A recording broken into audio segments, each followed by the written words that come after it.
వందే మాత్రం. నేను మీ జర్నలిస్ట్ నవత. బొద్దింకల జనతా పార్టీకి సోనం వాంగ్చుక్ గట్టి షాక్ ఇచ్చాడు. సడన్గా యూటర్న్ తీసుకున్నాడు. బొద్దింకల జనతా పార్టీ ఏం చెప్తోంది? ఏం జరిగినా ఏమైనా మీరు ఏ హామీలు ఇచ్చినా మాకు కుదరదు, ఎట్లా అయినా సరే ధర్మేంద్ర ప్రధాన్ రాజీనామా చేయాల్సిందే అని చెప్తోంది.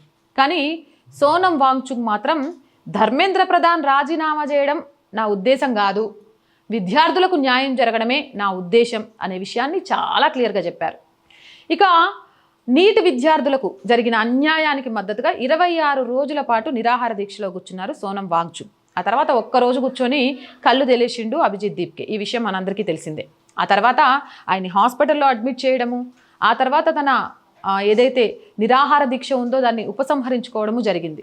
ఈ నిరాహార దీక్ష ఉపసంహరించుకున్న నేపథ్యంలో ఇంకా నేను దీక్షను వదిలేశాను, అయిపోయింది, నేను హాస్పిటల్లో ఉండాల్సిన అవసరం ఏంటి, నాకు ఇక్కడ ఉండాలి అనిపించట్లేదు, ఏదో బందీఖానాలో ఉన్నట్టుంది, నేను వెళ్ళిపోతాను అనే విషయాన్ని చెప్పారట.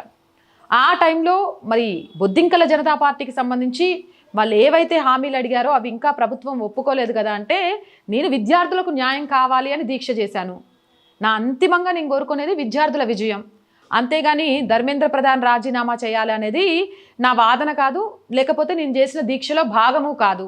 ఆల్రెడీ ధర్మేంద్ర ప్రధాన్ మంత్రిగా ఉన్నప్పుడు పేపర్ లీక్ జరిగింది అనేది దాని పరువు పోయింది, దేశవ్యాప్తంగా దాని గురించి చర్చ జరిగింది.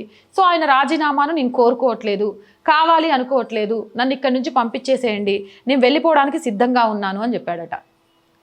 ఎందుకు ఇలా చెప్పాల్సి వచ్చింది అని అంటే ఆయనకు కూడా చాలా క్లియర్గా అర్థమైపోయింది, ఈ విద్యార్థుల ముసుగులో దేశ విద్రోహ చర్యలు జరుగుతున్నాయి, డీప్ స్టేట్ ఇందులో భాగమైంది, వాళ్ళతో కనుక కొనసాగితే ఏదో ఒక రోజు దేశ వ్యతిరేక చర్యలు చేసినందుకు నా మీద కూడా నాకు కూడా శిక్ష పడే అవకాశం ఉంటుంది, కాబట్టి దీన్ని ఇక్కడితో విరమించుకుంటే ఉత్తమం అనే ఒక ఆలోచనకు ఆయన వచ్చినట్టుగా కూడా తెలుస్తోంది. ఏదేమైనా కానీ ఇది బొద్దింకల జనతా పార్టీకి గట్టి షాక్ అనే చెప్పొచ్చు. ఇంతకాలం 26 రోజుల దీక్ష చేశాడు సోనం వాంగ్చుక్ని అడ్డం పెట్టుకొని అక్కడికి చాలామందిని తెప్పించుకోవడము, ఉద్యమానికి ఆయన్ని హైలైట్ చేసుకుంటూ ఆయన ముందు బిర్యానీలు తినుకుంటూ వాళ్ళు పడ్డ కథలన్నీ తెలిసిందే. ఇప్పుడు అలాంటి సోనం వాంగ్చుకే ఉద్యమం నుంచి వెనక్కి వెళ్ళిపోతే పరిస్థితి వేరే రకంగా మారుతుంది అంటున్నారు. మరి మీరేమంటారు? మీ అభిప్రాయం ఏంటి అనేది కామెంట్ చేయండి. అలాగే మోర్ వీడియోస్ కోసం our group of channels, our voice, our political, our సంస్కృతి ఛానల్స్ని వెంటనే సబ్స్క్రైబ్ చేయండి. కంటెంట్ బాగుందనిపిస్తే లైక్ చేయండి, షేర్ చేయండి. ఆర్థికంగా సపోర్ట్ చేయాలి అనుకుంటే సబ్స్క్రిప్షన్ పక్కనే జాయిన్ అనే బటన్ ఉంది. 1 to 5 లెవెల్స్ ఉన్నాయి, ఏదో ఒక లెవెల్లో సపోర్ట్ చేయండి.